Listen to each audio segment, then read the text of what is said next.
Very good evening friends, आप सभी का टेक्नोराइज में स्वागत है। दोस्तों आज हम लोग IRPW मैनुअल शुरू कर रहे हैं।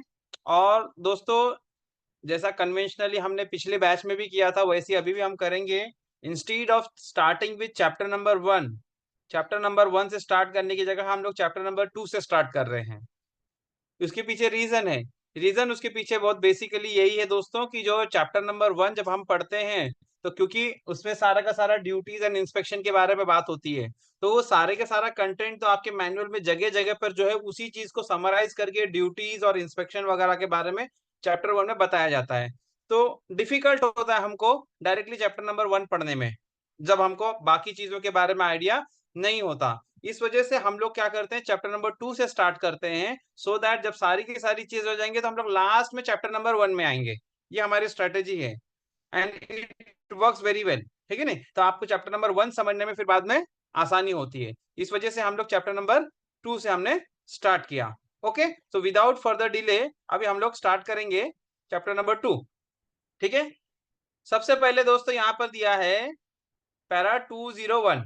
पैरा 201 क्या है? Para 201 classification of lines. क्या है? Classification of lines. Para 201 is classification of lines. Okay, तो इसमें क्या है? Different types of lines. ठीक है, तो क्लासिफिकेशन ऑफ लाइन क्या कहा जा रहा है? The broad gauge lines have been classified into 4 groups. Broad gauge line कितने पार्ट में क्लासिफाई हुई है? 4 ग्रुप में डिवाइड की गई है। From A to D on the basis of the future maximum permissible speeds as under. अब बहुत सारे लोग ये चीजों को जानते होंगे। आप में से बहुत सारे लोग ये जानते होंगे कि पहले टोटल 6 ग्रुप थे। टोटल कितने ग्रुप थे? पहले 6 ग्रुप थे। करेक्शन स्लिप नंबर 6 जो हमारी आई है उससे अब ये 6 की जगह 4 ही ग्रुप हो गए। पहले के ग्रुप कौन कौन से थे? Group A, group B, group C, group D special और ग्रुप ई। इसलिए इन्होंने करेक्शन स्लिप नंबर 6 आने के बाद में इधर पे अलग से एक मेंशन किया हुआ है। What have they mentioned over here? उन्होंने यहाँ मेंशन किया है कि भाई अगर आपको मैनुअल में कहीं पर भी ग्रुप डी या ग्रुप ई मिलता है तो आप उसको क्या पढ़ेंगे? ग्रुप डी स्पेशल या ग्रुप ई मिलता है तो आप उसको सिर्फ और सिर्फ ग्रुप डी पढ़ेंगे। यानी ग्रुप डी स्पेशल और ग्रुप ई को खत्म कर दिया गया है। अब ग्रुप डी स्पेशल या ग्रुप ई करके कोई रूट नहीं है। पहले हुआ करता था, अब नहीं है। ठीक है, आई बात समझ में? अब कितने ग्रुप्स हैं हमारे? बहुत ही सिंप्लीफाइड है। देर आर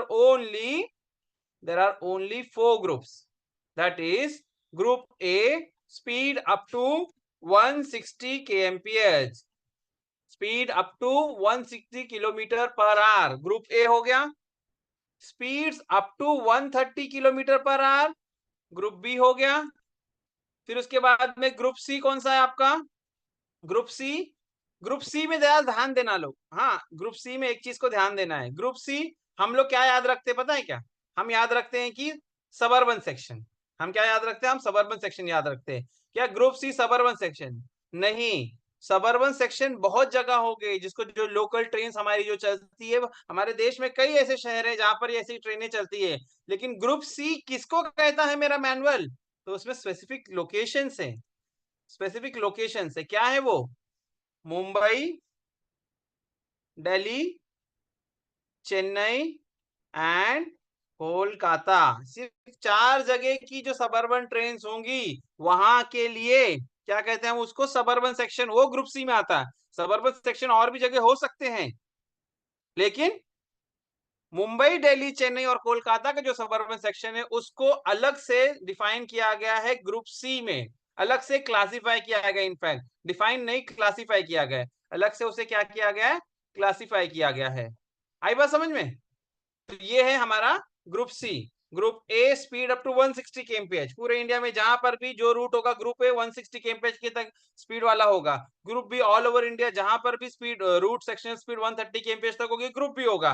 लेकिन ग्रुप सी सिर्फ 4 सिटीज के लिए है। Suburban sections of Mumbai, Delhi, Chennai and Kolkata. ठीक है, देन कम्स ग्रुप डी। अब उसके बाद आता है आपका ग्रुप डी। ग्रुप डी को बहुत सिंप्लीफाई कर दिया गया है। Speed up to 110 kmph। पहले group D special group E हुआ करता था, उसके अंदर जीएमटी का क्राइटेरिया वगैरह होता था, स्पीड का क्राइटेरिया होता था। अब सब खत्म करके सिंप्लीफाई कर दिया, स्पीड अप टू 110 kmph। ये ग्रुप डी हो गए। आई बस समझ में? तो ये हमारे करेक्शन स्लिप नंबर 6 से हम ये चेंजेस हुए हैं। ठीक है, आई बात समझ में? तो इस तरीके से हमारे classification of lines broad gauge में हो गया। ठीक है, ये चीजों को सिंप्लीफाई कर दिया है। नीचे एक नोट भी दिया हुआ है, नीचे एक नोट भी दिया हुआ है कि इस मैनुअल में यानी इस IRPWM के अंदर अगर कहीं पर आपको ग्रुप डी स्पेशल या ग्रुप ई ऐसा मेंशन मिलता है तो उसको हम क्या पढ़ेंगे? We will study it as group D only. Group D special group E नहीं होगा, अब सिर्फ ग्रुप डी ग्रुप होगा। ठीक है, ये हो गया, ये हो गया हमारा पैरा 201। ठीक है, अच्छा कुछ चीजों के बारे में थोड़ा सा आउट ऑफ कॉन्टेक्स्ट बात करता हूं मैं, थोड़ा आउट ऑफ कॉन्टेक्स्ट कुछ बातें करता हूं मैं आपसे। लाइक अभी हम लोग कौन सा मैनुअल पढ़ रहे हैं? IRPWM 2020। IRPWM 2020 दोस्तों, इसके पहले मैनुअल थी IRPWM 1984। इसके पहले जो मैनुअल थी IRPWM 1984 थी, जिसके अंदर टोटल कितनी करेक्शन स्लिप्स आई? IRPWM 1984 में कितनी करेक्शन स्लिप्स आई? लास्ट लास्ट तक देखा जाएगा तो जून 2019 तक में शायद ये था फॉर्मेशन। जब तक हमारी ये मैनुअल नहीं है, इनफैक्ट तब तक बात करेंगे हम लोग। तो टोटल 159 करेक्शन स्लिप्स थी। कितनी? 159 करेक्शन स्लिप्स उसके अंदर थी। उस मैनुअल और इस मैनुअल के अंदर दोस्तों फर्क क्या है, थोड़ा उसके बारे में भी हम लोग बात कर लेते हैं। मैं यहाँ कुछ लिखता नहीं हूँ, सिर्फ आपको वर्बली बोलता हूँ, क्योंकि आजकल इंटरनेट का जमाना है ये नहीं? तो हम सब क्या करते हैं, गूगल पे से सर्च करके हर चीजें कंटेंट वगैरह हम निकालते हैं। ठीक है, अच्छा ठीक है, मैनुअल ढूंढना भी एक अलग चीज है। कई बार क्या होता है कि हम क्वेश्चन का जो सर्च करते हैं तो उसके अंदर हम क्या करते हैं, हम डायरेक्टली क्वेश्चन को गूगल में सर्च करते हैं, या आजकल चैट जीपीटी वगैरह भी आ गया, उसमें हम सर्च करते हैं। अच्छा, सर्च करने के बाद ना आपको कुछ ना कुछ वो आंसर देता है, कहीं ना कहीं से कुछ ना कुछ आपको रेफरेंस देता है। अब गूगल में क्योंकि पुराना मैनुअल भी है विद मेनी रिविजन्स, वो भी है, और IRPWM 2020 भी है। अच्छा, इसके अंदर भी जो पुराना वाला मैनुअल था वो भी है, और इसमें भी जो करेक्शंस हुए 2020 में सब भी है। तो दोस्तों, सबसे पहले पढ़ाई करने के टाइम पे हमें ये जानना जरूरी है कि मैं जिस कंटेंट के साथ पढ़ रहा हूँ वो मेरा मैनुअल करेक्ट है या नहीं। इसको इंश्योर करना बहुत जरूरी है। ठीक है ना, इसको इंश्योर करना बहुत जरूरी है। तो मैं आपको ये बता रहा था IRPWM 1984, IRPWM 1984 अगर हम लोग पढ़ेंगे और ये इसको मैच करेंगे तो ये मैच होगा नहीं, बिल्कुल जमीन आसमान का आपको फर्क मिलेगा। चलिए अभी पैरा, हाँ ठीक है, हम लोग IRPWM के बारे में डिस्कस कर रहे थे। तो 1984 मैनुअल होगा, उसकी करेक्शन सिर्फ उसके रेफरेंसेस अलग होंगे, और न्यू मैनुअल है उसका बिल्कुल अलग होगा। दोनों का कोई भी मेल आपस में नहीं होने वाला है, क्योंकि बहुत सारी चीजें उस टाइम उस मैनुअल के अंदर आपका narrow gauge, metre gauge, broad gauge सब था उसके अंदर। और बहुत सारी पुरानी टेक्नोलॉजी जो थी ट्रैक में, जो कि ऑब्सोलीट हो चुकी है, वो सारी की सारी चीजें उसमें से निकल चुकी है। वो सारी की सारी चीजें उसमें से निकल चुकी है। और अब जो है सिर्फ और सिर्फ ब्रॉड गेज के बारे में और लेटेस्ट टेक्नोलॉजी के साथ में जो भी चल रहा है वही हम लोग रेफर करते हैं। ठीक है, अब हमारा जो है, अगर मान के चलो कि अगर कहीं पे किसी के नैरो गेज या मीटर गेज में काम करना है और उनको रेफर करना है, तो उसके लिए IRPWM 2020 नहीं है, उसको पुरानी मैनुअल को ही रेफर करना है। ये इस मैनुअल के स्टार्ट में जो प्रीफेस वगैरह उसके अंदर इसके बारे में ऐसा बिल्कुल क्लियरली मेंशन्ड है। खैर, ये पैरा 201 हो गया। अब आ जाते हैं हम लोग पैरा 202 में। अब आ जाते हैं पैरा 202 में। इसमें से दोस्तों बहुत क्वेश्चंस बनते हैं हमारे यहाँ पे एग्जाम में, जेई के एग्जाम में भी, एएन के एग्जाम में भी कई बार इसमें से क्वेश्चंस पूछे जाते हैं। ठीक है ना, पैरा 202 यानी कि ट्रैक स्ट्रक्चर। ठीक है, the track structure for operation of passenger trains for speeds beyond 110 kmph and up to 160 kmph on Indian Railways route is given as under। क्या कहा कि भारतीय रेलवे में वो ट्रैक्स जहां पर गाड़ियों की स्पीड, पैसेंजर ट्रेन ना, operation of passenger train for speed beyond 110 kmph and up to 160 kmph, यानी कि 110 से ज्यादा की स्पीड और 160 kmph की स्पीड तक जो ट्रैक स्ट्रक्चर होगा वो इस प्रकार होगा, यानी जो नीचे दिया गया है उस प्रकार से होगा, वो यहाँ पर उन्होंने मेंशन किया है। Track structure for speeds beyond 110 kmph of passenger carrying train on broad gauge Indian railways. क्या है? Speed above 110 kmph and up to 130 kmph, speed above 130 kmph and up to 160 kmph। यानी बेसिकली उन्होंने क्या किया, इसको दो पार्ट में उन्होंने डिवाइड कर दिया है। ठीक है, ये देखिए आपके सामने है स्क्रीन पर, ये दो पार्ट में उन्होंने डिवाइड कर दिया है। इसको आप जैसे कि अभी यहाँ पे आपने क्लासिफिकेशन देखा, स्पीड अप टू 130 kmph को क्या कहा था? ग्रुप बी कहा था। स्पीड अप टू 160 kmph को क्या कहा था? ग्रुप ए कहा था। तो इसको ऐसा भी कह सकते हैं हम लोग, इसको हम ऐसा भी कह सकते हैं डायरेक्टली नहीं तो इनडायरेक्टली, कि ये होगा हमारा, क्या होगा, ग्रुप ग्रुप बी रूट बोल सकते हैं हम इसको, क्योंकि 110 से ज्यादा की स्पीड है लेकिन 130 kmph तक है, और ये हमारा हो सकता है ग्रुप ए, ये हमारा हो सकता है ग्रुप ए। तो ग्रुप बी और ग्रुप ए भी अगर हमने कहा तो गलत नहीं होगा, ठीक है। अब उसके अंदर क्या क्या ट्रैक स्ट्रक्चर्स की रिक्वायरमेंट है उसको हमें देखना है। रेल के बारे में क्या कहा जा रहा है? Rail 60 kg 90 UTS, group A route हो या ग्रुप बी रूट हो, तो यहाँ पे मिनिमम रेल सेक्शन जो होगा, मिनिमम रेल सेक्शन होगा क्या होगा, 60 kg का होगा, और अल्टीमेट टेंसाइल स्ट्रेंथ उसकी जो होगी वो होगी 90 UTS, दोनों में 60 kg 90 UTS की रेल हमारी होगी। ओके, ये सब चीजों को हम बाद में डिस्कस करने वाले हैं। अब अलग अलग टॉपिक्स जो आएंगे ना इनको आप पढ़ने वाले हैं बाद में। तो रेल के बारे में क्या कहा, 60 kg 90 UTS दोनों तरफ। स्लीपर के बारे में बात की है, तो कौन से टाइप की स्लीपर इस्तेमाल करनी है? दोनों ही जगह पे आपको यूज करनी है PSC स्लीपर, है कि नहीं? प्री स्ट्रेस कंक्रीट स्लीपर, जो मोनोब्लॉक कंक्रीट स्लीपर होती है प्री स्ट्रेस, वो वाली यूज करेंगे। स्लीपर कौन सी होगी? PSC pre stress concrete sleeper होगी। उनकी sleeper density, minimum sleeper density उनकी 1660 1660 होगी। Group A route, group B route में भी, ग्रुप ए रूट में भी, दोनों ही जगह पर कितनी होगी? 1660, ठीक है, 1660 होगी। आई बात समझ में? उसके बाद में नीचे क्या लिखा है, यहाँ पर ए रूट के अंदर देखिए, यहाँ पर एक स्टार मार्क किया उन्होंने, एस्ट्रिक मार्क दिख रहा है, उसको यहाँ पे उन्होंने नोट में बताया, wider and heavier PSC sleeper shall be used during renewals. wider and heavier PSC sleepers should be used, shall be used during renewals, है कि नहीं? क्या कहा? wider and heavier। देखिए अभी आप सभी लोग जानते हैं, जो लोग पीवे से जुड़े हुए होंगे खास करके उनको तो जानकारी होगी, और जो तैयारी कर रहे होंगे पहले से उनको भी, कि हमारे पास जो स्लीपर हैं, अगर PSC स्लीपर की भी हम बात करेंगे तो हमारे पास कन्वेंशनल जो 60 kg की स्लीपर है RT 2496 है। क्या है? RT 2496, 2495 52 kg की रेल थी, 2496 60 kg की रेल, 52 kg एंड 60 kg ना, 2494 2496 ऐसे स्लीपर हुआ करती थी हमारी। तो ग्रुप बी में ऐसा नहीं कहा कि भाई आप कौन सी स्लीपर यूज करो, सिर्फ PSC की हो, 1660 की हो, यानी अगर आप RT 2496 यूज कर रहे हैं तो भी चल जाएगा, लेकिन 60 kg की हो, ठीक है ना, ये हो गई बात। लेकिन ए में क्या कहा जा रहा है, wider and heavier PSC sleeper shall be used during renewal. अब अगर कहीं पर बिछी होगी RT 2496, उसको निकाल के बदली करने के लिए नहीं कहा, लेकिन ये कहा है कि जब भी आप रिन्यूअल करेंगे तो आप क्या करें, RT 2496 निकाल के वाइडर स्लीपर्स इस्तेमाल करें। अभी आपको पता होगा में जगह जगह पे अब नई टाइप की स्लीपर इस्तेमाल हो रही है ग्रुप ए रूट में, RT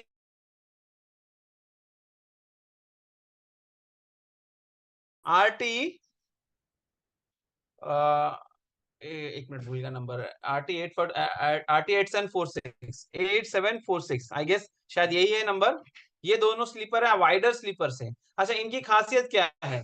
इनकी खासियत ये है दोस्तों कि मैं थोड़ा सा आपको मेरे यूट्यूब पे वीडियो भी है, मैं आप लोगों को शेयर कर दूंगा लिंक वगैरह उसकी, उसमें आप और अच्छे से देख पाएंगे। लेकिन अभी यहाँ पे फिलहाल के लिए मैं आपको बता देता हूँ कि जैसे कि हमारी RT 85 जो हमारी कन्वेंशनल स्लीपर होती है 2496 वगैरह, तो समझो इनका क्रॉस सेक्शन इस तरह, ऐसा तो होता नहीं है, ट्रेपेजॉइडल शेप में होता है, जैसे कि समझाने के लिए बता रहा हूँ। मान के चलो ऐसा स्लीपर था, इसका विड्थ जो कुछ भी था ऐसा, लेकिन अगर उसी जगह पर अगर आप वाइडर या हेवियर स्लीपर की बात करेंगे ना, तो ये जो स्लीपर हैं ना इससे चौड़ी हैं, विड्थ में भी ज्यादा है, डेप्थ में भी ज्यादा है, ठीक है ना, वाइडर एंड हेवियर। देखिए विड्थ ज्यादा है, विड्थ ज्यादा है, और जब क्रॉस सेक्शन और डेप्थ भी ज्यादा है, तो क्रॉस सेक्शन भी ज्यादा है, तो क्या कंक्रीट है तो क्रॉस सेक्शन बड़ा होगा तो हेवी होगा, लोड ज्यादा होगा उसका, तो उसकी जो है ना क्या ट्रैक रेजिस्टेंस वैल्यू ज्यादा है। वाइडर एंड हेवियर स्लीपर्स में क्या होता है, ट्रैक रेजिस्टेंस ज्यादा ऑफर होता है, क्योंकि कैसा है कि जो भी आपके बकलिंग फोर्सेस है, रेल फ्रैक्चर की जो फोर्सेस है, ये क्या करते हैं, ट्रैक को डिस्टर्ब करते हैं, तो डिस्टर्बिंग फोर्स है, उसको अनस्टेबल करने की कोशिश करते हैं। तो ये जो है हमारा जो है जो इसका जो वेट है, ये सब चीजें क्या करता है, ये उसको रिस्टोरिंग फोर्स है, उसको रेजिस्ट करता है। रिस्टोरिंग फोर्स कहो, रेजिस्टिंग फोर्स कहो, कुछ भी कहो, ये वो चीज है। ठीक है ना। तो क्या कहा, wider and heavier PSC sleeper shall be used during renewal. आई बात समझ में। तो RT8527, RT8746 ये दो टाइप की स्लीपर हैं। जब स्लीपर हम पढ़ेंगे तो उसमें हम थोड़ा सा और डिटेल में जाके इनके बारे में बात करेंगे। ठीक है ना। RT8527, RT8746 इनके बारे में हम थोड़ा और डिटेल में बात करेंगे। तो वो ग्रुप ए रूट में रिन्यूअल के टाइम पे इस्तेमाल करना है। ये नहीं कहा कि ग्रुप ए रूट में सारे के सारे पुराने निकाल के नए लगाए जाए। बस ये कहा है कि जब भी आप रिन्यूअल करेंगे, जब भी आप TSR करेंगे, जब भी आप CTR करेंगे, तब आप क्या करें, इंस्टीड ऑफ RT2496 आप इन दोनों में, इन स्लीपरों में से इस्तेमाल करें, 8527 या 8746। अब इनमें भी क्या फर्क है ये हम बाद में डिस्कस करेंगे। ठीक है। तो हो गई बात हमारी रेल की, हो गई बात हमारी स्लीपरों की। अब आ जाते हैं कुशन के बारे में। अब आ जाते हैं हम लोग कुशन के बारे में। थोड़ा सा डायग्राम को पीछे लेता हूं तो ताकि यहाँ पे ये स्लीपर हमारे पास अवेलेबल है, इसमें हम बात करेंगे। ठीक है। अब हम कुशन के बारे में बात करें। ये मेरी स्लीपर है दोस्तों, ये मेरी स्लीपर है। ठीक है। क्रॉस सेक्शन में मैं आपको बता रहा हूँ। ठीक है। या चलो अगर लॉन्जिट्यूडनल में भी बताना है तो लॉन्जिट्यूडनल में बता देता हूँ, लेंथ वाला अलोंग द लेंथ। तो यहाँ पर एक कच्चा पक्का डायग्राम हम बनाते हैं और ये मान के चले कि ये हमारी रेले हैं। मान के चले ये मेरी रेल्स हैं।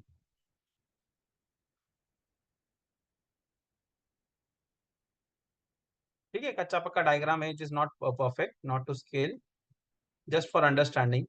अब देखिए दोस्तों, ये जो हमारा जो है ना, ये जो बलास्ट कुशन की हम बात करते हैं, इसको आप समझ लें पहले कि हमारा जो ट्रैक है, हमारा जो ट्रैक है, इसमें ये जो भी हम लोग बलास्ट वगैरह डालते हैं, बलास्ट तो हम बहुत जगह डालते हैं कि बलास्ट जो है इन डिटेल जब पढ़ेंगे आपको और समझ में आएगा।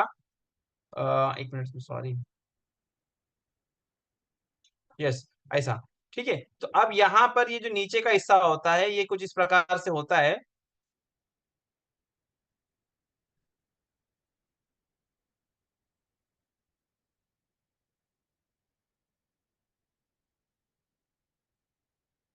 ठीक है। यहाँ पर दोस्तों देखिए, बलास पूरे में है, यहाँ पर भी है, यहाँ पर भी है, सब जगह पर है। हम जिस कुशन की बात कर रहे हैं, कुशन कहाँ लिया जाता है, मैं आपको ये बेसिकली बताना चाह रहा हूँ। This is what I wanted to discuss with you, कि हम कहाँ पर लेते हैं। तो हमारा जो एरिया ऑफ इंटरेस्ट है ना दोस्तों, वो ये वाला है। यानी कि ये बिल्कुल ही जो है नीचे थोड़ा सा मैंने बारीक लाइन बनाई है। ठीक है। तो ये जो पोर्शन है थोड़ा सा वाइड कर देते चले, so that it is visible. ये जो पोर्शन है, यहाँ पर जो है लोड आता है, जो भी लोड, व्हील लोड आता है, रेल पर आता है। तो स्लीपर तो वैसे पूरी ज्वाइंट है, लेकिन लोड बेसिकली ट्रांसमिट यहाँ से होता है। जो प्रेशर बल्ब होता है हमारा, प्रेशर बल्ब होता है वो यहाँ पर होता है। यही तो हम पैकिंग वगैरह भी करते हैं। तो इसके जो नीचे का हिस्सा होता है, यहाँ पर जो वैल्यू आती है, इसे हम कहते हैं बलास्ट कुशन। इसे हम क्या कहते हैं, ballast cushion. We call it as ballast cushion. इसको हम क्या कहते हैं, बलास्ट कुशन कहते हैं। आई बात समझ में। तो बलास्ट कुशन, आप देखिए, आप बलास्ट कुशन में भी अगर थोड़ा सा मैं इसको स्क्रीन को क्लियर करता हूँ थोड़ी सी चीजें, तो ये आप यहाँ देखिए, यहाँ क्या लिखा है, टोटल कुशन कितना है। रुको एक minute, just a minute, scroll it upwards.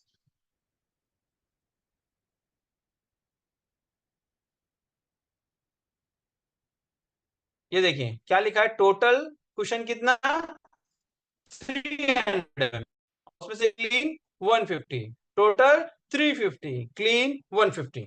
क्या है ये बेसिकली हमको समझना पड़ेगा। ये टोटल भी दिया है, फिर क्लीन भी दिया है। तो दोस्तों जरा प्रैक्टिकली इसको समझना पड़ेगा। बलास्ट हमारी क्या होती है, बेसिकली हमारी बलास्ट क्या होती है। तो हमारी बलास्ट बेसिकली क्या होती है दोस्तों, स्टोन पीसेस होते हैं, है कि नहीं। स्टोन पीसेस होते हैं। अब बलास्ट की भी हिस्ट्री है, कभी किसी जमाने में सैंड, मुरुम, कोल ऐश और बहुत सारी चीजें भी हम लोग इस्तेमाल में करते थे। लोकली जो भी अवेलेबल होता था हम इस्तेमाल करते थे। ब्रिक बैट भी यूज करते थे, कहीं कुछ यूज करते थे। लेकिन आज की तारीख में स्टैंडर्डाइज कर दिया गया है कि स्टोन बलास्ट ही हम लोग इस्तेमाल करेंगे, ठीक है नहीं। हार्ड स्टोन जो होता है उसी को बलास्ट के तौर पर हम इस्तेमाल करेंगे। ठीक है। अभी जो स्टोन होते हैं दोस्तों, आप सभी जानते हैं कि ट्रैक में जब आप बलास्ट को डालते हैं, जो बड़े बड़े स्टोन पीसेस होते हैं, अब गाड़ियां चलेगी तो स्टोन क्या होगा, टुकड़ों में बट जाएगा, है कि नहीं। तो छोटा हो जाएगा वो। अब छोटा होते होते गाड़ी चलते रहेगी तो इम्पैक्ट आता रहेगा, धीरे धीरे धीरे धीरे वो क्या होता है कि बड़ा सा जो स्टोन था धीरे धीरे वो बारीक छोटे छोटे पीसेस में आने लगता है। एंड एट टाइम्स वो बिल्कुल मिट्टी भी बन जाता है ना, it turns into a soil. तो क्या होता है कि गाड़ियां चलते रहती है तो नीचे का जो हिस्सा होता है, नीचे का जो हिस्सा होता है यहाँ पर जाके ये मिट्टी जम जाती है, जो भी आपकी जो ब्लास्ट होगी पल्वराइज होगी नीचे जाके जम जाती है। तो ये इसको मैं इस तरीके से मार्क कर रहा हूँ, ये पोर्शन को थोड़ा सा सॉलिड बना रहा हूँ मैं एक जगह पे, ठीक है, यहाँ पर भी बना देते हैं, ठीक है। तो क्या हुआ दोस्तों, हुआ ये है कि ये पोर्शन जो होगा, ये जो पोर्शन होगा, यहाँ की जो है ब्लास्ट जो होगी, पहले जिसके अंदर कुशन था अच्छा खासा, ये हार्ड हो गई है ना। इसको क्या कहते हैं हम लोग, केक्ड अप ब्लास्ट कहते हैं। क्या कहते हैं हम उसको, ये जो ब्राउन पोर्शन है इसको हम कहते हैं केक्ड अप ब्लास्ट। इसे हम क्या कहते हैं, we caked up ballast. Caked up ballast यानी कि गाड़ियां चलते चलते वो पल्वराइज हो गया, पल्वराइज होने के बाद में वो जम गया बिल्कुल, ठीक है नहीं, बिल्कुल वो कोई कुशन ऑफर नहीं कर रहा। इसको समझना है तो मैं आपको एग्जांपल बताता हूँ। जस्ट इमेजिन करें आपके घर में मैट्रेस है, गादी बोलते ना, गादी या मैट्रेस, रुई का, कॉटन की होती ना गादी, वो है। आपने नया लेकर आया मार्केट से या बना कर लाया, जैसा भी है, आपने न्यूली लाया, आप उसको इस्तेमाल करते हैं, काफी वो फ्लफी होता है ना, यूज करने में बहुत बड़ा ही कंफर्टेबल लगता है। क्यों? क्योंकि उसके अंदर एयर वॉइड्स वगैरह हुआ करते हैं और आपकी बॉडी की प्रोफाइल ले लेता है, you feel very comfortable.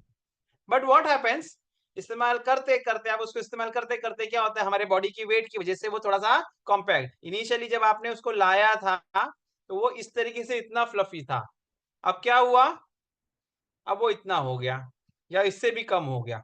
What happened exactly, कि भाई ये जिसका जो वॉल्यूम था पहले, इसकी जो हाइट जो शुरुआत में थी वो जो है पहले कम थी, अब वो क्या होगा, गादी थोड़ी सी लंबाई में भी बढ़ जाएगी और हाइट में भी कम हो जाएगी, होता है ना।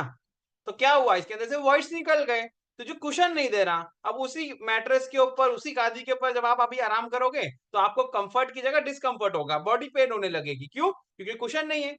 The same logic applies over here as well, यहाँ पर भी सेम लॉजिक अप्लाई होता है कि जब आपने ब्लास्ट डाली थी शुरुआत में, नई ब्लास्ट जब आपने डाली थी, अच्छा कुशन दे रहा था। क्यों? क्योंकि ब्लास्ट ये जो स्टोन पीसेस थे उनके बीच में एयर वॉइड्स थे, तो गाड़ी चलती थी, वो अब कुशन देने का काम करता था। लेकिन क्योंकि वो पल्वराइज हुआ, छोटे छोटे मिट्टी के कंकरों में छोटे छोटे स्टोन पीस हुआ, फिर वो मिट्टी बन गया, नीचे जाके जमा हो गया, तो केक अप हो गया। Now there is no any method, ऐसा कोई तरीका नहीं है हमारे पास प्रैक्टिकली अगर हम बात करें कि ब्लास्ट पल्वराइज हो ही ना, ऐसा पॉसिबल नहीं है प्रैक्टिकली, वो पल्वराइज तो होगी। तो अब क्या कहता है मेरा मैनुअल कि भाई टोटल कुशन जो हो, जो टोटल कुशन कितना हो, ballast cushion group B route में का कि 300 हो, कितना हो, 300 का हो, यानी कि ये फॉर्मेशन के टॉप से लेकर स्लीपर के बॉटम तक ये टोटल वैल्यू 300 हो। लेकिन इसमें ये जो पोर्शन है, जो क्लीन ब्लास्ट कुशन, यानी देखो केक्ड अप ब्लास्ट जो ब्राउन वाली हो गई, अब स्लीपर के नीचे से लेके कुछ हिस्सा और भी बचा है ना आपका, स्लीपर के नीचे से लेके ये हिस्सा जो और भी बचा हुआ, ये वाला देख रहे हैं आप, जो थोड़ा रेड कलर से मैंने मार्क किया यहाँ पे, ये वाला पोर्शन की बात हो रही है दोस्तों। ये पोर्शन क्लीन ब्लास्ट कुशन है, यानी कि जो फाइन से वो नीचे चलेगा, लेकिन ये वाला जो पोर्शन अभी भी कुशन दे रहा है, ये जो पोर्शन है अभी भी कुशन आपको प्रोवाइड कर रहा है। ये कम से कम कितना हो, इसकी बात हुई है। तो ये कहा है कि भाई ये हो 150 mm, ये क्या हो, मिनिमम क्लीन ब्लास्ट कुशन कितना होना चाहिए, 150 mm होना चाहिए, 150 mm होना चाहिए, टोटल 300 और क्लीन 150, ठीक है। और यही अगर ग्रुप ए रूट की बात की जाए तो टोटल 300 कहा, लेकिन क्लीन कितनी हो, 150, सॉरी टोटल 350, 350 टोटल हो, उसमें से मिनिमम क्लीन 150 हो, ठीक है। यानी कि दोनों ही जगह पर, ठीक है, यानी कि दोनों ही जगह पर क्या है, दोनों ही जगह पर यहाँ पर क्या है, क्लीन ब्लास्ट कुशन की मिनिमम रिक्वायरमेंट 150 mm है। यहाँ टोटल 300 थी, यहाँ टोटल 350, ठीक है। यानी ये जो वैल्यू, जो ब्लू कलर की जो एरो, ये टोटल कुशन है, इसके अंदर कुछ हिस्सा केक डब ब्लास्ट का भी होगा, कुछ हिस्सा केक डब भी हो जाएगा, लेकिन at any time minimum 150 mm का क्लीन कुशन चाहिए, ठीक है। अब देखिए क्या होता है कि ये कुशन इसलिए चाहिए कि जब आपकी गाड़ी चले तो उसको एक रेजिलेंस मिले, इलास्टिसिटी जो है बरकरार रहे, है कि नहीं, इलास्टिसिटी बरकरार रहे हमारे ट्रैक में, इसके लिए ये हम लोग ये हमारी रिक्वायरमेंट है। आई बात समझ में, गॉट माई पॉइंट। तो ये चीजें हैं यहाँ पर इन्होंने कही है। अब इसके पीछे दोस्तों लॉजिक है कुछ, क्लीन 150 mm क्यों होना है, ये आपको ट्रैक मशीन मैनुअल में भी और इस IRPW में भी मिल जाएगा कि ये 150 mm क्यों चाहिए। ये 150 mm इसके लिए चाहिए दोस्तों कि जहां पर भी पीएससी स्लीपर होता है वहां पर हम मैकेनाइज्ड मेंटेनेंस करते हैं। मैकेनाइज्ड मेंटेनेंस यानी कि मशीनों द्वारा मेंटेनेंस। पीएससी स्लीपर्स आर यानी कि जो भी पीएससी ट्रैक होते हैं, पीएससी स्लीपर ट्रैक जो होते हैं सिर्फ और सिर्फ मैकेनाइज्ड मेंटेनेंस के लिए डिजाइन किए गए हैं, मैनुअल मेंटेनेंस के लिए डिजाइन नहीं किए गए। ये थोड़ा बहुत जो भी काम होता है हमारे गैंग वगैरह जो है, जो काम जहां पर हम मशीन जब डिप्यूट नहीं कर पाते हैं तो वहां पर तो वो चलता रहता है कि कुछ ना कुछ काम होता है, लेकिन मेजर जो 90% काम हमारा होता है ये हमारी मशीनों को करना होता है।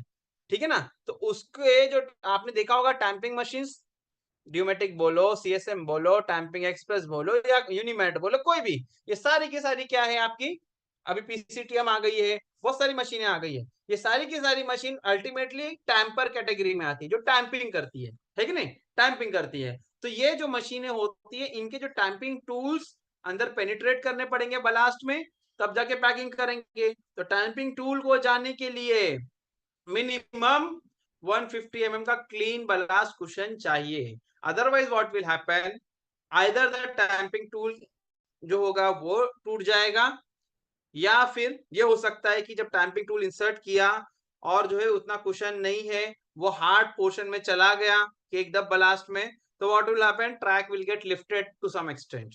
ठीक है ना? ट्रैक थोड़ा उठ भी सकता है और दूसरा जो है टैंपिंग टूल भी डैमेज हो सकती है। इसके लिए 150 mm 150 mm का क्लीन ब्लास्ट कुशन चाहिए ही चाहिए। ठीक है? आई बात समझ में? ये चीज क्लियर हो गई। तो अब ये थोड़ा सा हमने देखो चार बेसिक चीजों के बारे में हमने बात की, अभी आगे की चीजों पे भी हम बात करेंगे। Rail 60 kg 90 UTS, group B में भी ग्रुप ए में भी। पीएस स्लीपर पीएससी स्लीपर ही होगी, स्टील की नहीं चलेगी या लकड़े की नहीं चलेगी या कोई और टाइप की CST9 और आपके जो पॉट स्लीपर्स या स्टील ट्रफ ये सब नहीं चलेंगे, सिर्फ और सिर्फ पीएससी स्लीपर ही चलेगी। ओके, स्लीपर डेंसिटी दोनों जगह 1660 कहा है, दोनों जगह क्या कहा है, 1660 1660 नंबर ऑफ स्लीपर्स पर किलोमीटर। ठीक है? और ग्रुप ए रूट में कहा है कि भाई जब भी आप रिन्यूअल करें तो वाइडर और हेवियर पीएससी स्लीपर डालें। बलास्ट कुशन की हमने बात की, जो टोटल कुशन 300 mm उसमें से क्लीन 150 mm ग्रुप बी में। ग्रुप ए रूट में टोटल 350 mm का कुशन चाहिए, क्या क्लीन 150 mm। ठीक है? ये हो गई चार, एक दो तीन चीजों के बारे में बात हो गई, रेल स्लीपर और बलास्ट के बारे में। अब आ जाते हैं अगले पॉइंट पर, तो वो है हमारा टर्नआउट। तो टर्नआउट में क्या कहा है कि टर्नआउट में जो स्विच हमारी होगी, टर्नआउट में जो हमारी स्विच होगी, ये इन दोनों रूट में, ग्रुप बी रूट में ग्रुप ए रूट में, दोनों के लिए क्या कहा है कि भाई आपकी कौन सी टर्नआउट स्विच होनी चाहिए, थिक वेब स्विच होनी चाहिए। Thick web switch on all turnouts, दोनों जगह के लिए thick web switch on all turnouts. हम सभी जानते हैं कि इसके पहले हमारे पास काफी हमारे जगह पे सेक्शंस में आप देखेंगे तो ओआरएस, ओवर राइडिंग स्विचेस भी हैं हमारे पास। ओवरराइडिंग स्विचेस भी हमारे पास कई जगहों पर आपको देखने को मिलेगी। तो ये जो ओवरराइडिंग स्विचेस हैं ये ग्रुप बी या ग्रुप ए रूट में आप इस्तेमाल नहीं कर सकते। अगर कहीं पर ग्रुप बी या ग्रुप ए रूट हो और कहीं पर ओवरराइडिंग स्विचेस हैं तो आदेश ये रेलवे बोर्ड का विद दिस सर्कुलर जो है पैराग्राफ कि क्या किया जाए, उन सारे ओवरराइडिंग स्विचेस को निकाल के थिक वेब स्विच वहां पर लगा दी जाए।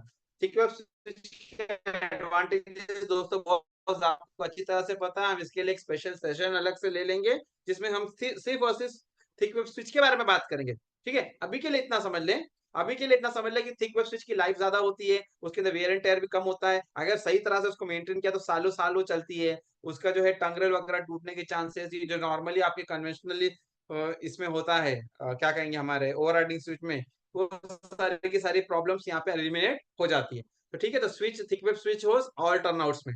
ठीक है, ये हो गया। Then comes crossing. ठीक है ना? टर्नआउट के अंदर स्विच क्रॉसिंग बोलते ना, पॉइंट एंड क्रॉसिंग, पॉइंट यानी कि स्विच एंड क्रॉसिंग।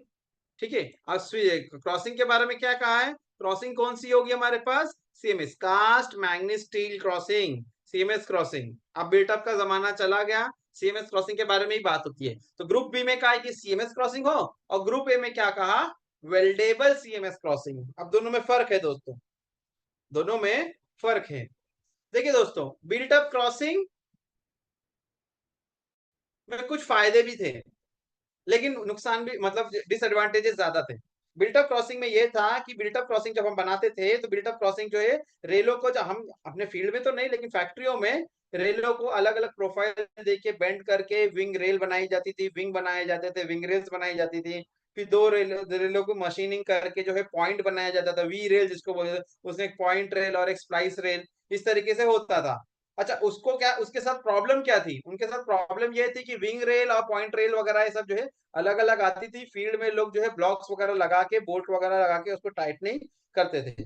उसका मेंटेनेंस है, यानी बिल्टअप क्रॉसिंग जो है मेंटेनेंस करना पड़ता था। अगर उसके अंदर आपने मेंटेनेंस बराबर नहीं किया तो गैप कम या ज्यादा हो गया तो गाड़ियां डिरेल हो सकती थी।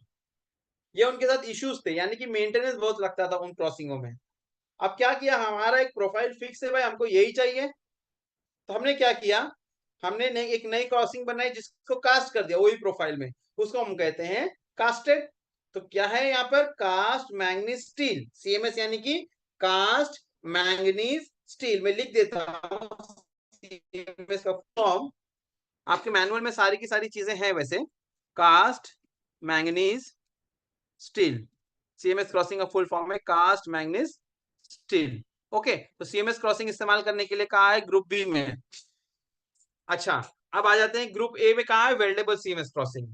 तो मैं आपको एक एडवांटेज जो बिल्टअप क्रॉसिंग के अंदर था, जो कर सकते थे हम लोग, जो हम सीएमएस में नहीं कर पाते, उसके बारे में बात करता हूँ। देखिए दोस्तों, बिल्टअप क्रॉसिंग जब बनाई गई थी तो नॉर्मल जो हमारी जो रेलें होती थी, उन्हीं रेलों को रीप्रोफाइलिंग करके बेंड वगैरह करके बनाया जाता था। अब उसके अंदर जो आपकी जो रेल आके अटैच हो रही है टो पे या हील पे, उनके साथ जो रेले आती थी उस टाइम तो चलो पट्टियां वगैरह बांधी जाती थी, है एक नहीं, फिश प्लेट लगा के ज्वाइन कर दिया जाता था। और जरूरत पड़े तो वेल्डिंग भी कर सकते थे। वेल्डिंग इस वजह से नहीं करते थे कि भाई जो है बाद में रिप्लेस करना रहेगा कोई कंपोनेंट तो मुश्किल होगा, लेकिन किया करना है तो कर सकते, क्योंकि दोनों ही रेल एक ही है, दोनों ही रेल एक जैसी है, मेटलर्जी उनमें उनमें कोई डिफरेंस नहीं है। ठीक है, लेकिन सीएमएस क्रॉसिंग के साथ मामला अलग है। सीएमएस क्रॉसिंग के साथ मामला अलग है। सीएमएस क्रॉसिंग जैसा नाम लिखा कास्ट मैग्नेट स्टील, इसकी जो मेटलर्जी है और आपकी जो नॉर्मल रेल होती है उसकी मेटलर्जी में फर्क है। अब क्या होता है, क्रॉसिंग पे जो है आपका दोनों मटेरियल का डिफरेंस, आप पट्टियां वगैरह बांधते तो जो गाड़ियां चलती है तो वहां पे वाइब्रेशन प्रोड्यूस होता है। अब वाइब्रेशन प्रोड्यूस होने की वजह से दोस्तों आमतौर पे आप टर्नआउट में जाके देखें, टर्नआउट की जितनी भी स्लीपर हैं, सबसे ज्यादा जो स्लीपर डैमेज होती है वो कौन सी होती है, क्रॉसिंग के जो नीचे जो स्लीपर होती है वो, या क्रॉसिंग की जो लैंडिंग लैंडिंग जॉइंट जिसको हम कहते हैं, लैंडिंग जॉइंट की स्लीपर है, या क्रॉसिंग के इमीडिएट नीचे की जो है नोज की नीचे की हिस्से की स्लीपर है, नॉर्मली डैमेज होती है। उसके पीछे दोस्तों रीजन है, उसके पीछे रीजन है। अब क्या है रीजन, मैं शॉर्टकट में बताता हूँ, ज्यादा डिटेल में नहीं जाता हूँ। रीजन इसके पीछे एक तो ये है कि क्रॉसिंग की विड्थ एक तो बहुत ज्यादा होती है कि नहीं। अब वहां पे टैंपिंग बराबर आप टर्न आउट में, जब क्रॉसिंग पोर्शन में जब आप जाएंगे तो वहां पर आपको 3 रेले मिलेंगी, है कि नहीं, 3 रेले मिलेंगी, कुछ इस प्रकार से होंगी वो रेले। मैं थोड़ा सा कच्चा पक्का डायग्राम बना रहा हूँ, जैसे मेरा टर्नआउट ही मैं बेसिकली बना रहा हूँ, ठीक है नहीं। अब ये क्रॉसिंग पोर्शन है, ठीक है, ये मेरा समझो है क्रॉसिंग पोर्शन है, ये क्रॉसिंग पोर्शन है। अब यहाँ पर एक लाइन ड्रॉ करता हूं मैं, ताकि आपको समझ में आए कि मैं क्या कहना चाह रहा हूँ, तो ये आपको लॉजिक समझ में आ जाएगा इसके पीछे का। जस्ट इमेजिन ये एक स्लीपर है, जस्ट इमेजिन ये एक स्लीपर है। आमतौर पे दोस्तों जैसे ये पोर्शन में ले लिया जाए, यहाँ पर ले लिया जाए, या यहाँ पर ले लिया जाए, या यहाँ पर ले लिया जाए, इन जगहों पर अगर आप देखेंगे तो एक स्लीपर जब आप है आपकी, तो इसमें दो ही जगह पे रेल होती है कि नहीं, एक इधर एक इधर, L H R H, L H R H, ठीक है। यहाँ पर अगर है भी, अगर स्विच पोर्शन में, तो बिल्कुल करीब करीब एक ही जगह पर है, यहाँ आगे जाने के थोड़ा थोड़ा दूरी बढ़ती। लेकिन क्रॉसिंग पोर्शन में दोस्तों क्या होता है, 3 रेलें लगती है कि नहीं, 3 रेलें लगती है यहाँ पर। एक ये हो गई दोनों एंड्स की, यानी कि इनकी बात कर रहा, एक ये हो गई और एक ये हो गई। यहाँ पर दोस्तों अगर आप देखेंगे तो ये मेरी क्रॉसिंग है, तो मेरी क्रॉसिंग को थोड़ा अलग तरीके से मैं बनाता हूँ,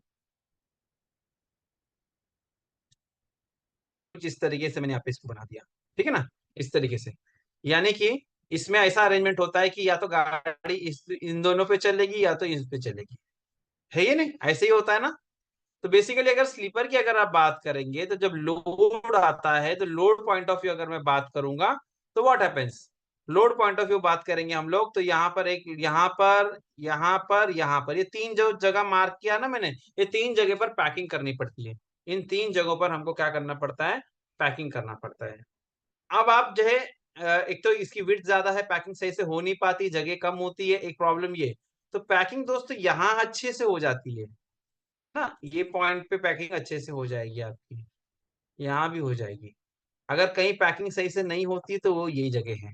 ठीक है, एक तो स्पेस कंस्ट्रेंट, ठीक है नहीं, एक तो स्पेस कंस्ट्रेंट, विड्थ बहुत ज्यादा है तो सही से पैकिंग हम जो है बलास्ट डाल देते हैं, पैकिंग बराबर से हो नहीं पाती अनलेस एंड अनटिल यूनिमैट आके उसको पैकिंग करे। मैनुअली पैकिंग तो बराबर से यहाँ होती ही नहीं है दोस्तों, इतनी बात आप मान के चल लीजिए। आप थोड़ा बहुत अगर पारी वगैरह जो है बीटर वगैरह चलाएंगे भी तो यहाँ थोड़ा बहुत हो जाता है, इमीडिएट इसके नीचे जहाँ जरूरत है यहाँ पैकिंग नहीं हो पाती है। तो जब पैकिंग नहीं हो पाती है तो क्या होता है, जब पैकिंग सही से नहीं होती है तो क्या होता है कि हमें तो दिखाई दे रहा है कि हमने पैकिंग किया है, लेकिन ये जो है ना यहाँ से ये सपोर्ट को रिएक्शन नहीं मिलता ना, यानी कि ये देखिए यहाँ पर ये ग्राउंड को टच नहीं है, यानी कि ये स्लीपर हवा में है, ये स्लीपर हवा में है। ये स्लीपर हवा में रहने की वजह से क्या होता है दोस्तों, लोड यहाँ पर आता है, यहाँ जब मेन लाइन पे गाड़ी चलेगी तो मान के चलो यहाँ और इस पे लोड आएगा, ये तो सपोर्टेड है, सपोर्टेड नहीं है तो ये जो है स्लीपर थोड़ा नीचे जाती है।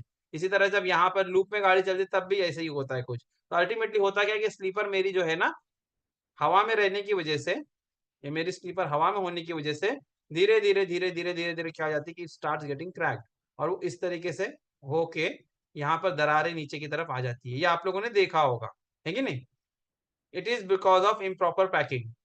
और दूसरा रीजन इसके पीछे क्या है, ये आपकी जॉइंट्स है, ये आपके जॉइंट्स है, क्रॉसिंग के जॉइंट्स है। ठीक है, मेरा डायग्राम सही से नहीं बनाया मैंने, आप इसको सिर्फ समझे।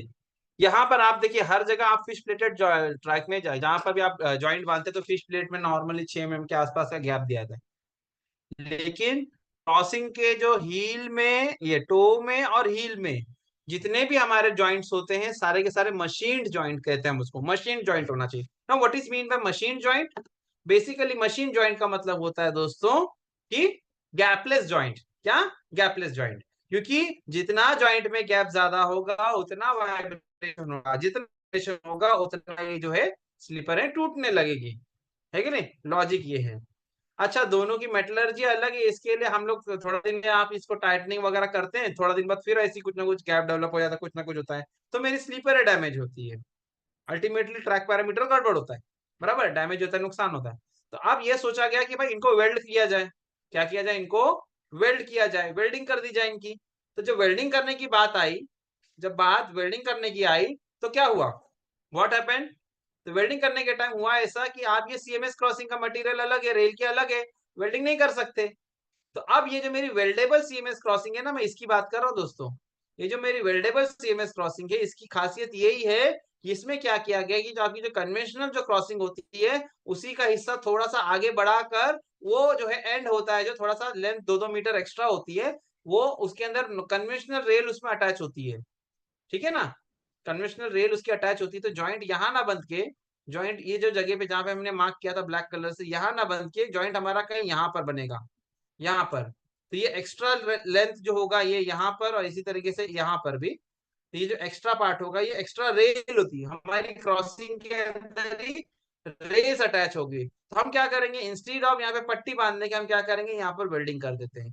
तो ऐसी जो क्रॉसिंग होती है उसे हम कहते हैं weldable CMS crossing. Such types of crossings are called weldable CMS crossing. क्या कहते हैं हम उसको, वेल्डेबल सीएमएस क्रॉसिंग।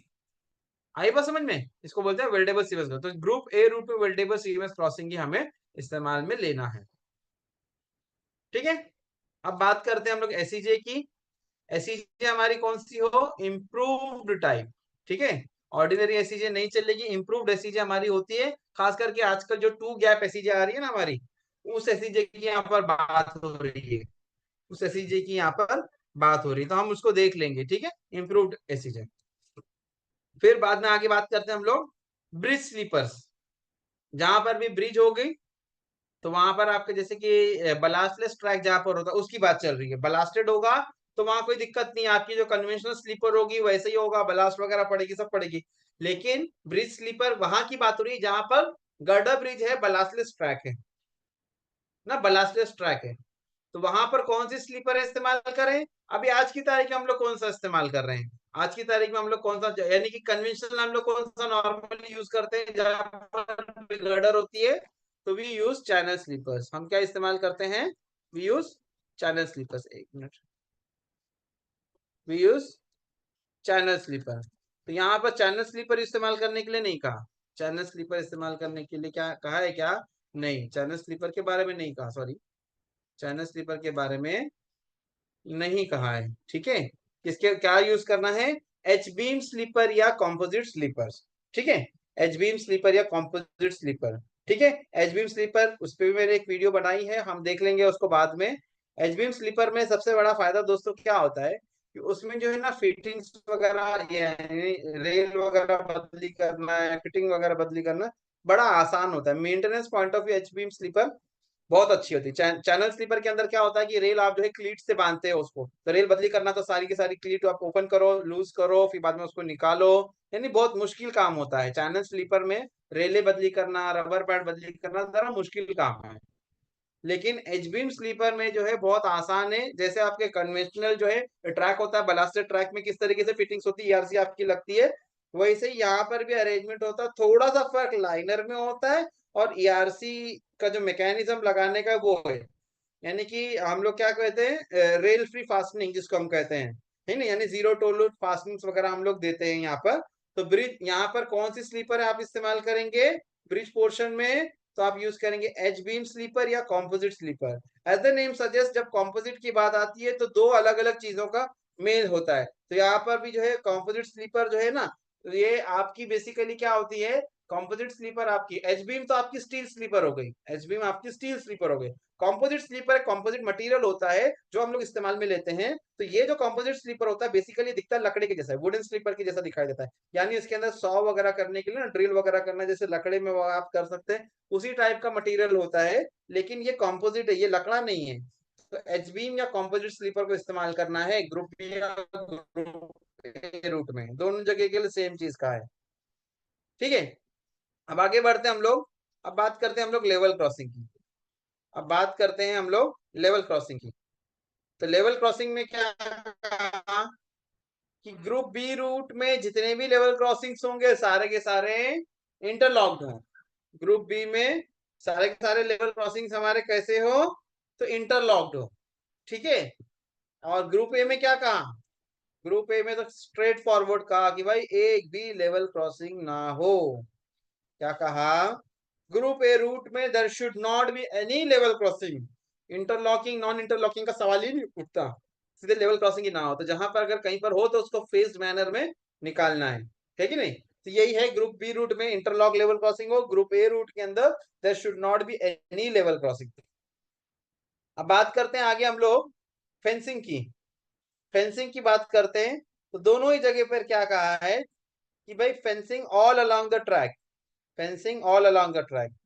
अच्छा, क्या क्यों ये फेंसिंग के बारे में एम्फसाइज क्यों किया है भाई? क्यों एम्फसाइज किया है फेंसिंग के बारे में? देखिए क्या होता है, अगर फेंसिंग नहीं होती है तो ट्रेस पासिंग होती है कि नहीं? फेंसिंग नहीं होती तो ट्रेस पासिंग होती है कि नहीं? यानी कि लोग लाइन पार करके आते जाते हैं। अच्छा, इसमें इंसान तो इंसान, जानवर भी लाइन पार करते हैं, है कि नहीं? चरने वगैरह के लिए जाते हैं, ट्रैक वगैरह क्रॉस करके, तो जानवर भी क्रॉस करते हैं। तो फेंसिंग के बारे में क्या कहा? Fencing all along the track होगी, fencing will be all along the track. आ रही बात समझ में? तो पूरे ट्रैक के पैरेलल में। अब ये आप जानते हैं भारतीय रेलवे में ये अभी इस पर इसके ऊपर जो मेहनत तो चल रही है, लेकिन अब तक ये सक्सेसफुल हो नहीं पाया है। It will take some time. Trespassing पहले से कम तो हो गई है, लेकिन ट्रेसपासिंग तो होती है। अब देखिए इसमें होता क्या है, ट्रेसपासिंग से होता क्या है? ठीक है, ट्रेस पासिंग से दोस्तों दो चीजें होती है। एक तो जब कोई ट्रेस पास करता है तो ड्राइवर को स्पीड कम करनी पड़ती है ना। कोई ट्रेस पास, जैसे सिंपल बात करते हैं हम लोग, हम रोड पे, हम कार चला रहे हैं, रोड पे जा रहे हैं, हमारी गाड़ी की अच्छी खासी स्पीड है, फुल स्पीड में हम जा रहे हैं, रोड भी खाली है। लेकिन अचानक से हम देखते हैं कि कोई व्यक्ति जो है रोड क्रॉस कर रहा है। तो बट नेचुरल है कि ड्राइवर क्या करता है, अपनी स्पीड को जरा कम करता है कि नहीं? ठीक है, ठीक है ना। ड्राइवर क्या करता है, अपनी गाड़ी की स्पीड को थोड़ा सा कम करता है। जब एक बार वो स्पीड को कम करता है, उसके बाद उसको रेज करने में उसका टाइम लॉस हो जाता है। टाइम लॉस हो जाता है कि नहीं। एक अच्छी स्पीड में ट्रेन जा रही है, आगे सामने कोई चीज देखता है वो, तो वो क्या करता है, उसको स्पीड कम करनी पड़ती है। तो जो है मोमेंटम ड्रॉप हो जा उसका लूज हो जाता है। तो गाड़ी की स्पीड कम होती है, तो अल्टीमेटली क्या होता है कि वो ट्रेन जो है पंक्चुअलिटी में फर्क पड़ता है। एक तो ये चीज हो गई। दूसरी चीज क्या है, ट्रेसपासर ट्रेसपासिंग कर रहा है, गाड़ी स्पीड में जा रही है, तो हादसा हो जाएगा। कोई ट्रेसपासर रन ओवर हो गया, कोई ट्रेसपासर रन ओवर हो गया, गाड़ी खड़ी करनी पड़ेगी। गाड़ी खड़ी करनी पड़ेगी और उसके बाद में क्या करना पड़ेगा, गाड़ी खड़ी करनी पड़ेगी और उसके बाद में आपको क्या करना पड़ेगा, उसका जो कुछ भी होगा, अगर जिंदा है तो हॉस्पिटल लेके जाना, या फिर बाद में जो भी पंचनामा वगैरह होता है, स्टेशन मास्टर आएगा। टाइम बहुत बहुत ज्यादा टाइम चला जाता है। इसी तरह से अगर कैटल रन ओवर हो गया, कोई जानवर रन ओवर हो गया, गाय भैंस बकरी या एनीथिंग, हॉर्स एनीथिंग, हाँ हो गए, तो उसको भी जो है साइड करना पड़ेगा। ये सब माने बहुत काम बढ़ जाता है। तो क्या है, अल्टीमेटली जो है गाड़ी का स्पीड लूज हो जाता है इन एक्टिविटीज की वजह से। तो इसलिए कहा है कि fencing all along the track कर दिया जाए, ताकि कोई ट्रेसपासिंग भी ना कर पाए, चाहे वो जानवर हो चाहे वो इंसान हो। ठीक है, इसलिए कहा fencing all along the track करना है। ठीक है, फिर इसके बाद में आगे बात करते हैं हम लोग कर्व्स।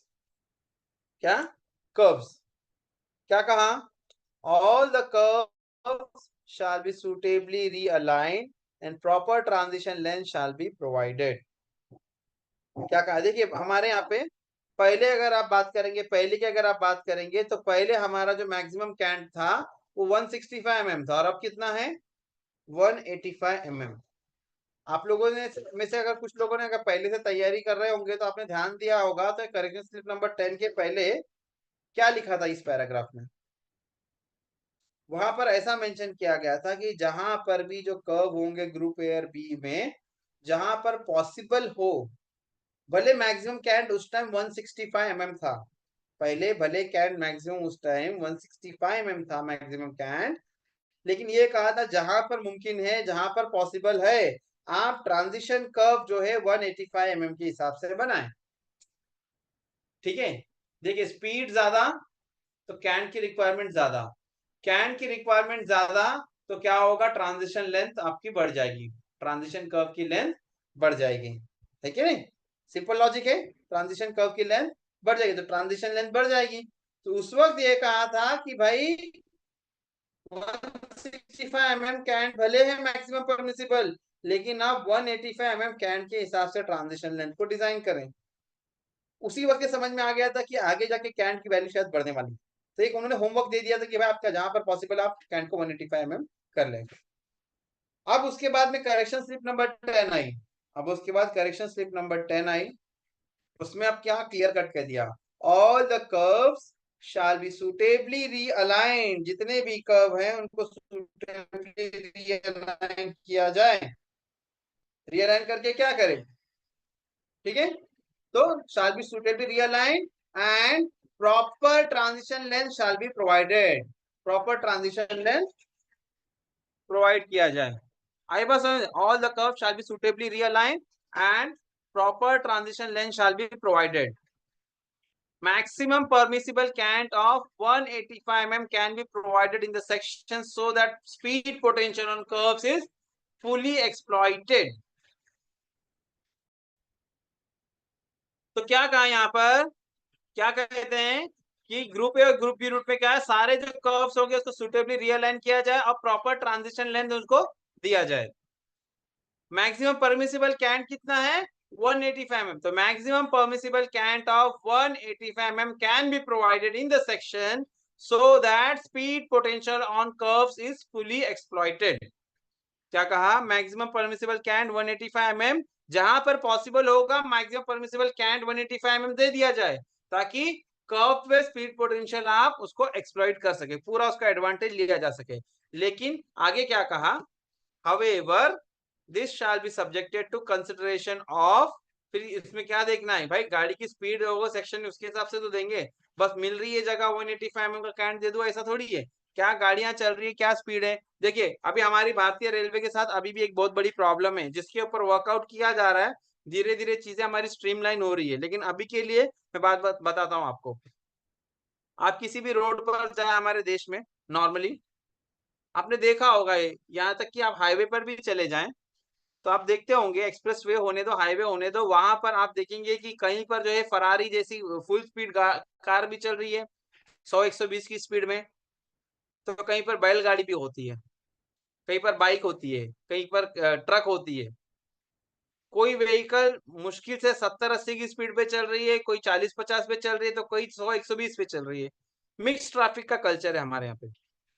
तो जैसे हमारा जो है हाईवे है, तो हाईवे में भी कई कई जगह पर कर्व्स आते हैं, टर्न रहते हैं ना, कर्व्स होते हैं। अब कर्व का में कैंट देना पड़ता है, कर्व में कैंट देना पड़ता है। तो अब क्या है कि जस्ट मान के चले आप कि आपने जो है ना full speed high speed car के हिसाब से मान के चलो 120 की स्पीड के हिसाब से, या चलो चलो 100 ही पकड़ के चलो, 100 की स्पीड के हिसाब से कोई आपने जो है हाईवे बनाया हुआ है, उसके हिसाब से आपने कैंट दे दिया। अब वहां पर कोई ट्रक जा रही है 60 की स्पीड में, 70 की स्पीड में, और 100 की स्पीड के हिसाब से आपने कैंट दिया, तो क्या होगा, वो तो बिल्कुल टिल्ट हो जाएगी। इनर में क्या हो जाएगा, उसको कैंट चाहिए जितना था उससे ज्यादा कैंट आपने दे दिया, आपने जितना कैंट चाहिए था उससे ज्यादा कैंट दे दिया। अब उस वजह से क्या होगा, कैंट का लॉजिक देखिए दोस्तों, समझ अभी इसको हम लोग बाद में पढ़ेंगे चैप्टर नंबर 4 में, थोड़ा एग्जांपल बता देता हूँ। कैंट बेसिकली क्या है, आउटर एज को उठा देना, आउटर एज को उठा देना। अब कितना अमाउंट से उठाना है, ये डिपेंड करता है एक तो रेडियस के ऊपर, कर्व की रेडियस के ऊपर, या डिग्री बोलो आप, डिग्री ऑफ कर्व या रेडियस ऑफ कर्व, और दूसरा होता है स्पीड। भाई देखिए, गाड़ी की स्पीड कम होगी तो उसको कैन की रिक्वायरमेंट कम होगी, गाड़ी की स्पीड ज्यादा होगी तो उसको कैन की रिक्वायरमेंट ज्यादा होगी। आई बात समझ में? तो ऐसा तो कोई मैकेनिज्म हमारे पास है नहीं, चाहे वो रोडवे हो कि रेलवे हो, कि चलो भाई ट्रक जा रही है, थोड़ा सा ट्रैक कैंट कम कर दो, रोड को थोड़ा नीचे कर दो। भाई हाई स्पीड कार जा रही है, थोड़ा सा उठा दो आउटर एज को। Is it practically possible? क्या ऐसा हो सकता है? ऐसा नहीं हो सकता, ऐसा नहीं हो सकता। तो अब क्या कहा उन्होंने, कैंट एक्सेस और कैंट डेफिशिएंसी, दो चीजों के बारे में यहाँ पर बात होगी। लेकिन तो इन्होंने क्या कहा, जहां पर पॉसिबल है फुल कैंट दे दिया जाए 185 mm तक, लेकिन ध्यान क्या दिया जाए उसके ऊपर उन्होंने यहाँ पर कहा है, however this shall be subjected to the consideration of maximum cant excess. Maximum cant excess की भी एक लिमिट है कि भाई मैक्सिमम कितना एक्सेस कैंट दिया जा सकता है, उसको देख लेना है आपको, अकॉर्डिंगली देना है। तो कैंट एक्सेस कौन सी गाड़ी को महसूस होगा, जो सबसे धीमी चल रही है उस सेक्शन में गाड़ी। तो क्या कहा, however this shall be subjected to the consideration of maximum cant excess for the slowest moving train, सबसे जो धीमी गति पे जो मूव हो रही है ट्रेन उसके लिए, ठीक है। This shall be subjected to the consideration of maximum cant excess for the slowest moving train. This will require survey of each curve including the fixed installation and thereafter realignment should be undertaken. अब देखिए, cantt बढ़ा देना, transition length बढ़ा देना, ये खाने का काम नहीं है दोस्तों। हमने कहीं पे मैनुअल में आया अपग्रेडेशन आप कर दिए, नहीं।